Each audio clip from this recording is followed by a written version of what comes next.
പശ്ചിമേഷ്യയിൽ വെടിനിർത്തൽ പ്രഖ്യാപിച്ചതിന് പിന്നാലെ യുദ്ധത്തിൽ സമ്പൂർണ്ണ വിജയം പ്രഖ്യാപിച്ച് രംഗത്ത് വന്നിരിക്കുകയാണ് ഇറാൻ ജനതയുടെ പോരാട്ട വീര്യമാണ് അമേരിക്കൻ സയനിസ്റ്റ് ശത്രുവിനെ തുരത്തിയതെന്ന് ഇറാന്റെ ദേശീയ സുരക്ഷാ കൗൺസിൽ പ്രസ്താവനയിൽ വ്യക്തമാക്കി. ഇറാൻ മുന്നോട്ട് വെച്ച 10 പദ്ധതി അംഗീകരിച്ചാണ് നിലവിൽ വെടിനിർത്തൽ പ്രാബല്യത്തിൽ വന്നിരിക്കുന്നത്. ഇറാനിലെ പിഞ്ചു കുഞ്ഞുങ്ങളുടെ ജീവൻ കവർന്ന ശത്രുക്കൾ ഒരു മാസമായി വെടിനിർത്തലിനായി കെഞ്ചുകയായിരുന്നു. ഈ വിജയം ജനങ്ങളുടേതാണെന്നും അമേരിക്കൻ പ്രസിഡന്റിന്റെ ഒരു അന്ത്യശാസനവും ഒരു ഘട്ടത്തിലും ഇറാൻ വകവെച്ചിട്ടില്ല എന്നും പ്രസ്താവനയിൽ പറയുന്നു. ഇറാനിലെ ജനങ്ങൾക്ക് നല്ല വാർത്തയുണ്ടെന്നും യുദ്ധത്തിലെ ഇറാന്റെ എല്ലാ ലക്ഷ്യങ്ങളും സാധിച്ചുവെന്നും നിങ്ങളും നിങ്ങളുടെ ധീരന്മാരായ മക്കളുമാണ് ചരിത്രം എഴുതിയതും എന്നേക്കുമുള്ള തോൽവിയിലേക്ക് ശത്രുവിനെ തള്ളിയിട്ടതെന്നും പ്രസ്താവനയിൽ പറയുന്നു. ഇറാൻ മുന്നോട്ട് വെച്ച 10 പദ്ധതിയിലെ സുപ്രധാന വ്യവസ്ഥകൾ US അംഗീകരിച്ചു. ഇതനുസരിച്ച് ഹോർമുസിലേക്കുള്ള കപ്പൽ ഗതാഗതം ഇറാൻ സൈന്യത്തിന്റെ കൂടി നിയന്ത്രണത്തിലാകും. ഇറാനിൽ മാത്രമല്ല ലെബനൻ ഉൾപ്പെടെയുള്ള എല്ലാ മേഖലയിലും USഉം ഇസ്രയേലും നടത്തുന്ന ആക്രമണങ്ങൾ അവസാനിപ്പിക്കണം. എല്ലാ പ്രദേശങ്ങളിലും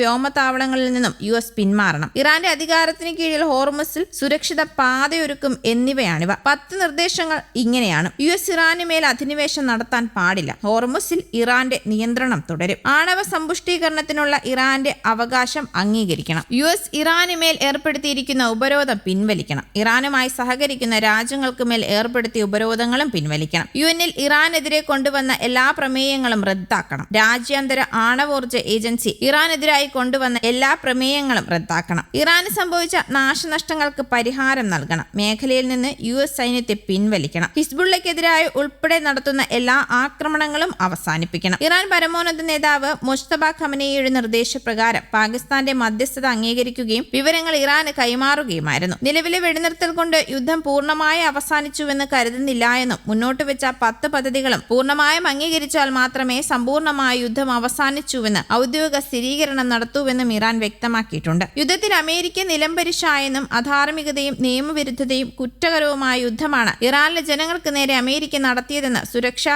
കൗൺസിൽ പറയുന്നു. നിലവിലെ കരാർ അനുസരിച്ച് ഇറാന് മേൽ US ഏർപ്പെടുത്തിയ നേരിട്ടുള്ള ഉപരോധവും ഇറാന്റെ സഖ്യകക്ഷികൾക്ക് ഏർപ്പെടുത്തിയ ഉപരോധവും പിൻവലിക്കും. ഇറാന്റെ ആണവ സമ്പുഷ്ടീകരണം US അംഗീകരിക്കുകയും ഹോർമൂസിലെ ആധിപത്യം അംഗീകരിക്കുകയും ചെയ്തിട്ടുണ്ടെന്ന് ഇറാൻ ദേശീയ സുരക്ഷാ കൗൺസിൽ പ്രസ്താവനയിൽ വിശദമാക്കി. ഫെബ്രുവരി 28 അമേരിക്കയും ഇസ്രയേലും ഇറാന് മേൽ വ്യോമാക്രമണം നടത്തിയാണ് യുദ്ധത്തിന് തുടക്കമിട്ടത്. ഇറാന്റെ പരമോന്നത നേതാവായിരുന്ന ആയത്തുള്ള അലി ഖമനേയിയും സൈന്യത്തിലെയും ഭരണത്തിലെയും ഉന്നതരും യുദ്ധത്തിൽ കൊല്ലപ്പെട്ടു. പിന്നാലെ ഇറാനിലെ സ്കൂളിന് നേരെ നടത്തിയ ആക്രമണത്തിൽ 84ലേറെ പെൺകുഞ്ഞുങ്ങളും കൊല്ലപ്പെട്ടു. മറുപടിയായി ഇറാൻ ഇസ്രയേലിലും പശ്ചിമേഷ്യയിലെ US സൈനിക താവളങ്ങളിലും കനത്ത ആക്രമണം നടത്തുകയായിരുന്നു. ഹോർമുസിലൂടെയുള്ള കപ്പൽ ഗതാഗതവും പൂർണ്ണതോതിൽ തടയുകയും ചെയ്തു. വെടിനിർത്തൽ പ്രഖ്യാപിക്കപ്പെട്ടതോടെ ഒരു മാസത്തിലേറെ നീണ്ടുനിന്ന സംഘർഷത്തിനാണ് ഇപ്പോൾ താൽക്കാലിക ശമനം വരുന്നത്. സംഘർഷത്തിന് താൽക്കാലിക വിരാമം കൈവന്ന സാഹചര്യത്തിൽ പ്രതികരണവുമായി ഇന്ത്യയും രംഗത്തെത്തി. സമാധാന ശ്രമങ്ങൾ സ്വാഗതം ചെയ്യുന്നുവെന്ന് കേന്ദ്ര സർക്കാർ വൃത്തങ്ങൾ അറിയിച്ചു. സംഘർഷം തീർക്കാനുള്ള നീക്കങ്ങൾ നിരീക്ഷിക്കുന്നുവെന്നാണ് ഇന്ത്യ അഭിപ്രായപ്പെട്ടത്. വെടിനിർത്തൽ നല്ല സൂചനയെന്നാണ് ഇന്ത്യയുടെ വിലയിരുത്തൽ. ഹോർമുസിൽ പഴയ സ്ഥിതി പുനഃസ്ഥാപിക്കണമെന്ന് ഇന്ത്യ ആവശ്യപ്പെട്ടിട്ടുമുണ്ട്.